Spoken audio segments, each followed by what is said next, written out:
Good morning guys. So papasok na po ako. Ipapakita ko sa inyo yung lugar namin. Ayan, ayan. Yung aking yung lugar ko. Morning po. Ito, lalakad papunta dahil sasakay ako ng shuttle bus ng company. Kailangan ko maglakad. Papakita ko lang yung lugar ko. It's already 7:08 na po. Yung bus is 7:18. So, kailangan ko mabilisan. Baka malate ako. Hirap na. Yan yung lugar ko po. Tensya na medyo wala akong stand kasi sa susunod nakabili nga ng stand. So, ito yung nilalakad ko everyday. Pero mag-shortcut na lang po ako. Yan. Ito ang Korea. Nasa countryside ako, province. So, dito ako magdadaan. Shortcut. Ito yung old wall. Mga ganyan. Ayan na po. Lakad-lakad. Bilisan lang po natin. Baka hindi ko maabutan yung bus.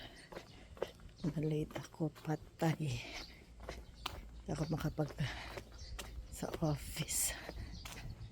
Ayan na po. Yung aking ayan mga tanim na palay. Yung mga tanim na palay nila. By end of September or first week of October, mag-aani na sila. Ayan po ang palay nila dito. Ang ganda-ganda po. Ito yung gawa ko.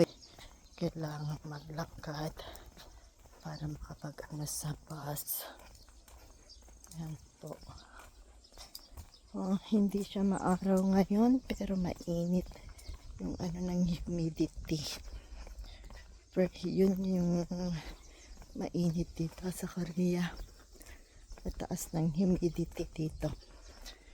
Kaya pasensya na po. Yun po. Ito yung aking daily routine. Pagpunta ng work from Monday to Friday. Kasi Monday to Friday lang po yung work ko. So, ganito everyday. Lakad. Lakad. Exercise na rin. Malilibre naman yung pamasahe ko puntang company. Dahil may service po kami. Na ibinigay ng company. Kasi may mga workers din na medyo malalayo ang bahay. So, nag-provide ng company ng free rides.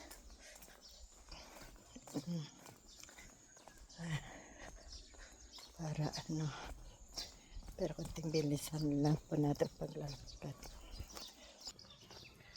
Ayan. Yan yung lugar ko dito.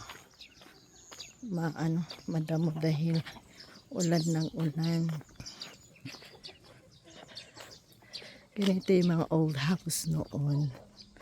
Ganyan ang structure niya. Ganyan ang old house. Yan po. Wow. Napakita ko lang po yung lugar po namin. Para alam nyo po na ang Korea ay hindi puro city.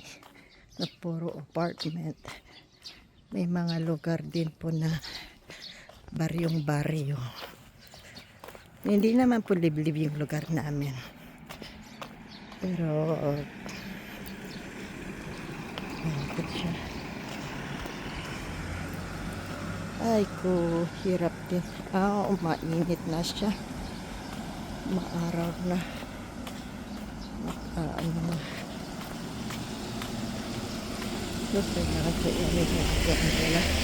Okay guys, salamat.